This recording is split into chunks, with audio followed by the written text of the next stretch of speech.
Bonjour, comment allez-vous aujourd'hui? Me voici plongé dans un décor qui n'est pas le mien. J'ai loué un appartement sur une plateforme de location d'appartements bien connue. Je déboule dans un environnement nouveau. Je n'ai aucun repère, je ne sais pas où sont les affaires, je ne sais pas comment marcher.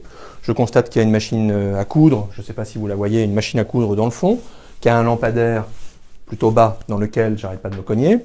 Une banquette, une palette qui sert de table basse, un pouf, un truc, je sais pas comment on appelle ça, pour que les chats fassent leurs griffes. Bref, je suis dans un environnement qui ne correspond pas au mien. Je sais quelques éléments sur la personne qui me loue cet appartement. C'est une jeune femme que j'ai rencontrée, plutôt petite. Elle évolue facilement dans cet appartement.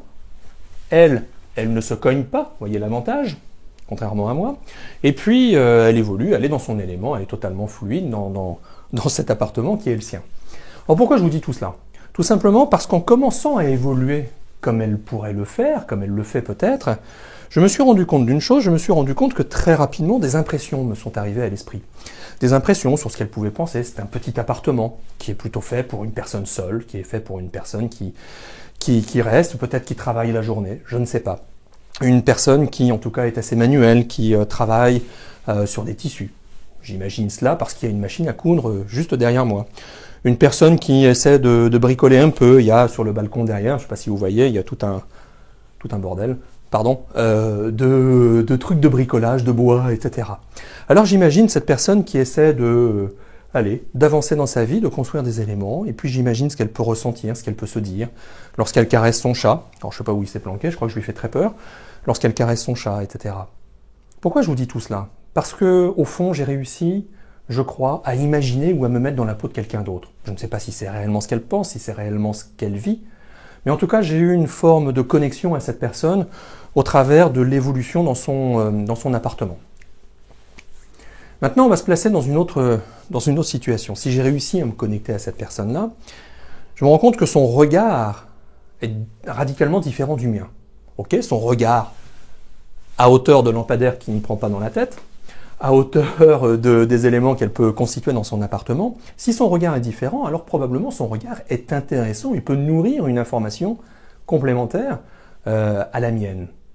Et bien maintenant, vous qui êtes en train de rédiger un CV, si vous êtes sur ce blog, c'est probablement parce que vous avez une problématique emploi en tête. Si vous êtes en train de rédiger un CV et que vous calez, que vous avez une difficulté pour vous observer, pour mentionner vos qualités, pour revenir sur votre parcours et puis le mettre en valeur. Alors je vous propose un exercice.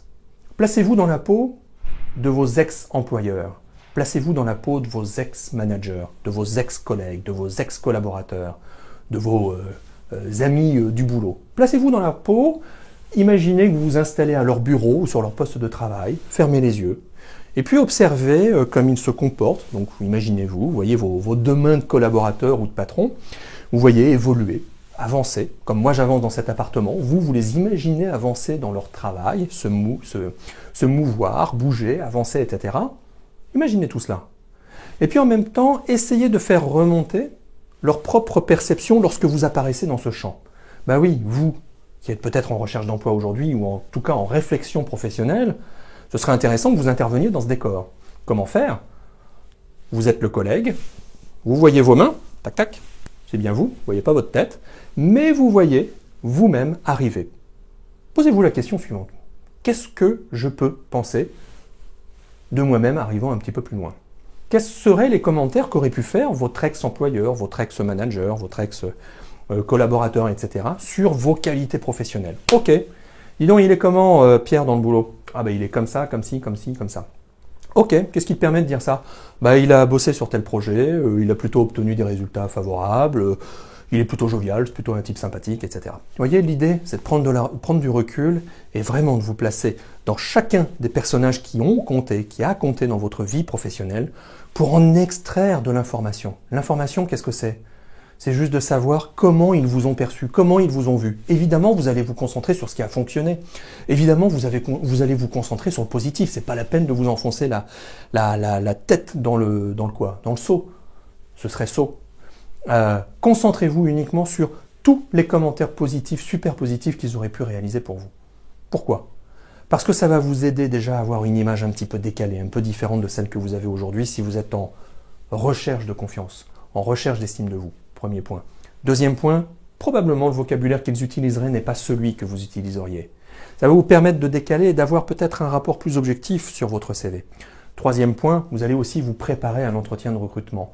Sur les fameuses questions, quelles sont vos qualités, qu'est-ce qu'on dit de vous, etc. Vous saurez exactement ce que l'on dit de vous, parce que vous l'aurez reconstitué. Et c'est pas très grave de le reconstituer. Si vous êtes de bonne foi dans cet exercice, vous ne mentez pas. Ce ne sont pas des mensonges. Vous êtes dans une vérité, dans votre vérité. Donc, travaillez sur cela, incorporez-vous dans la tête, dans le corps de votre ex-manager, de vos collègues, etc. et observez comment eux-mêmes vous observaient dans le cadre, dans la réalisation de votre boulot. Vous allez en tirer des enseignements qui vont être extrêmement utiles pour la gestion, pour la création de votre CV. Haut les cœurs, à vous maintenant.